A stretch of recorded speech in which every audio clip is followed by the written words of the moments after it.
तो बहुत सारी तालियों में वेलकम करेंगे वन एंड ओनली मोहतरम जनाब प्रोफेसर वासे चौधरी साहब।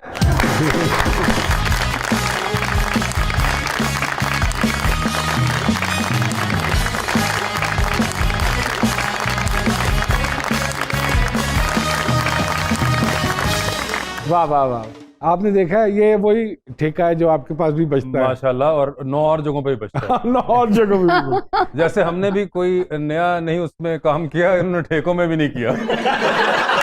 क्या हाल चाल है आपके? अरे मैं अच्छा, आज आप होस्ट की सीट पे नहीं है, गलती से मैं हूँ सर। नहीं, मगर आप इतने अरसे बाद मिले हैं इसलिए। हाँ, और आप सभी, और माशाल्लाह आप भी, क्या हाल है आप सब लोगों के?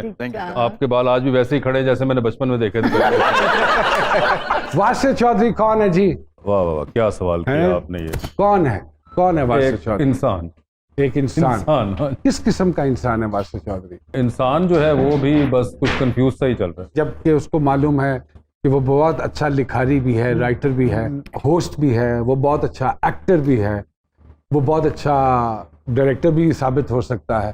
तो why that Vasay Chaudhry is confused? Confuse मेरे ख्याल से इसलिए है क्योंकि जो आपने बातें कही ये एक परसेप्शन बनी हुई है, और फिर कंफ्यूजन होती है कहीं पढ़े गए तो फिर क्यों होएगा। कहने ना जे दिल पड़े जाते तो सारे पड़े जाते। ये वैसा ही हाल है, तो इसलिए बंदा घबराता है कि कहीं बात पता ना चल जाए, तो इसलिए बस कंफ्यूजन रहती है। बट इतने पैकेज को और इतनी सारी चीजों को इकट्ठे कैरी करना जी ये मुश्किल अमल नहीं है। आप जो कह रहे हैं ना वो मुश्किल जरूर है, मगर मेरे नजदीक वो 2 फायदे हैं उसके। एक तो है कि मैं एक चीज बहुत ज्यादा देर करूं तो मैं बोर हो जाता हूँ। ओके, तो मुझे ना वो जिसे कहते हैं ना हॉप करने की वजह से लेकिन इतने अरसे मुज़ाकरा चला के आपने साबित कर दिया कि आप बोर नहीं हुए।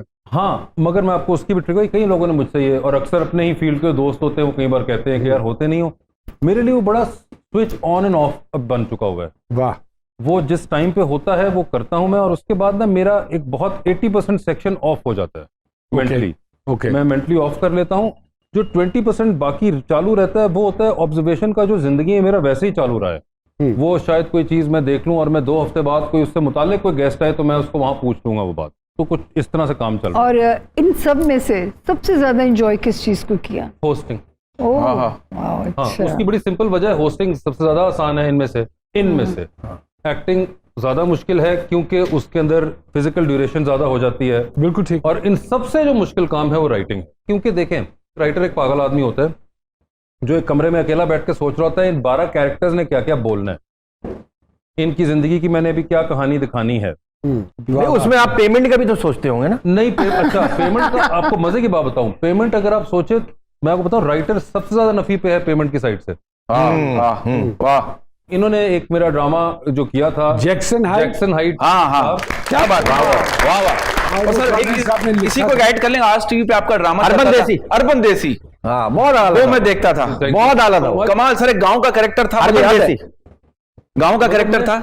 वही बता रहा था कि जैक्सन हाइट ड्रामा था। ये तो देख चुके हुए थे जगह और फिरते रहे थे। 2012 में हमने वो शायद किया था, 13 में।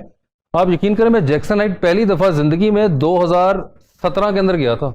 और सर मुझे पता नहीं, जैक्सन हाइट 6 साल पहले उस जगह का ड्रामा लिखा है, मुझे तो पता ही नहीं है भाई। मैं तो सिर्फ वो गूगल पे चल रहा था और लोगों से तस्वीरें मांग के कैसा होता होगा।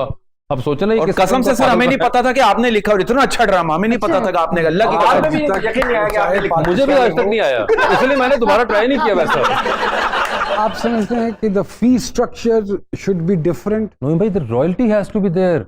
If I have given a hit, then I need to be paid for that if you are rerunning it. Simple rule.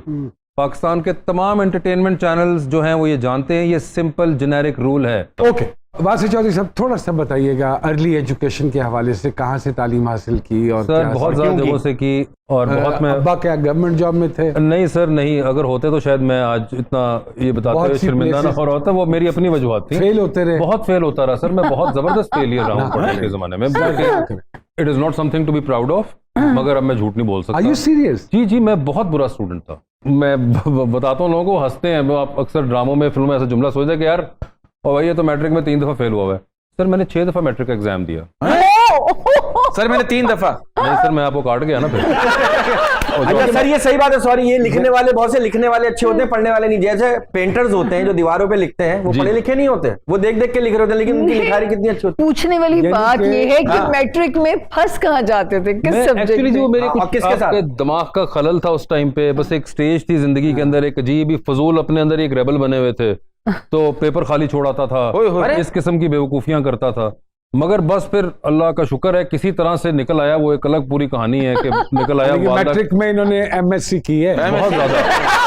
मतलब आपका और हमारा नेचर ये कि ज्यादा पढ़ के किसी का हक ना मारो। ये भी एक ये एजुकेशन ईगो। मेरा मानना ये है कि जो इस तरह के लाइक बच्चे होते हैं ना, वो घर के चौधरी होते हैं। वाह, वाह। इसीलिए हाँ, नहीं होता चौधरी- है। नहीं जी, नाम के होते हैं सिर्फ। नाम के होते हैं। नाम चौधरी। प्रोफेसर वासे चौधरी साहब हमारे साथ मौजूद है। Let's take a quick break.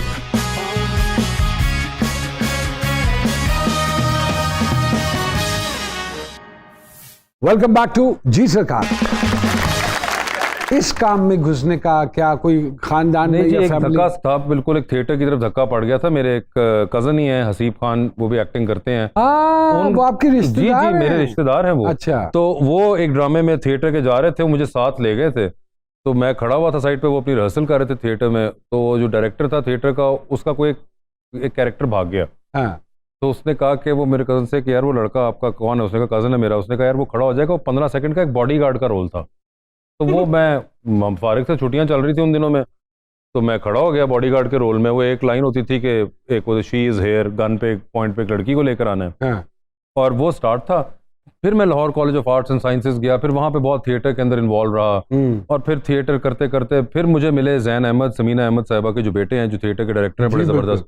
उन्होंने फिर मेरा एक ड्रामा डायरेक्ट किया था, और उन्होंने फिर मुझे, अहमद भट्ट को, फवाद खान को इकट्ठा करके एक ड्रामा बनाया था, जट एंड बॉन्ड। और ये कब का वाकया सन है? 2001 के अंदर जट एंड बॉन्ड था। और फिर वो उन्होंने हिट कहा ड्रामा कि था, सुपर हिट ड्रामा था सर, लिखो भी इंडस खुद का ही। तो फिर हमने लिखा भी खुद ही, और फिर हम सारे, हम 3 4 5 बिलाल समी वगैरह, हम सब दोस्त इकट्ठे हमने उसमें काम शुरू किया। पीटीवी पे आपका एक ड्रामा चलता था, अहमद भट्ट साहब और राइटर आप थे। खोजी। ओ सर, वो भी बड़ा था, ओवरकोट पहनते थे खोजी जी, जी, बन के, और सर वो पीटीवी पे चलता था। एक गाड़ी थी, मुझे याद है, मैंने कहा यार ये क्या है यार। अब सिटकॉम सब सिर्फ सर एक ही सिटकॉम रह गया है, उसी को हम जो है ना वो घुमाए जा रहे हैं। सिटकॉम ही नहीं है हमारे पास।